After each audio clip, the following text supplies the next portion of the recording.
আসসালামু আলাইকুম বন্ধুরা, আমি একটা নতুন রেসিপি নিয়ে আসলাম। এটা হচ্ছে মাংসর ঝোল।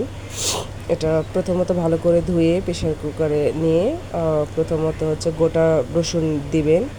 তারপরে সব আদা বাটা, রসুন বাটা, পেঁয়াজ বাটা, জিরা বাটা, তারপর হচ্ছে মরিচ, হলুদ গুঁড়া, ধনে গুঁড়া, তেজপাতা, সব ধরনের মশলা, পেঁয়াজ কুচি, মরিচ, কাঁচামরিচ কেটে দিতে হবে।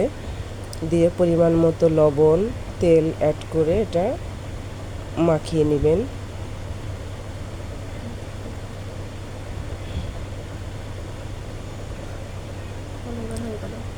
তারপর পরিমাণ মতো পানি অ্যাড করে নেবেন।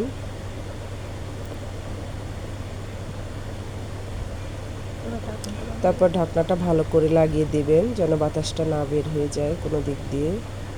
তারপরে 4 থেকে 5টা শীষ দিলে আপনার রেডি হয়ে যাবে এরকম। তারপর একটা পাতিলে আপনি তেল দিয়ে আপনি পেঁয়াজটা লাল লাল করে ভেজে নেবেন, তার সাথে অ্যাড করে দিবেন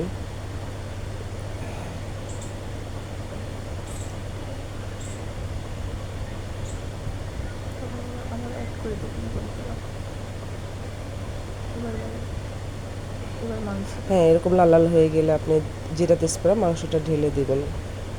আচ্ছা, এভাবে তারপরে আস্তে আস্তে নাড়াচাড়া করে সুন্দর করে এভাবে আস্তে আস্তে সেদ্ধ হওয়ার জন্য ছেড়ে দিবেন ভালো করে। তারপরে রেডি হয়ে গেল আপনার মাংস ঝোল।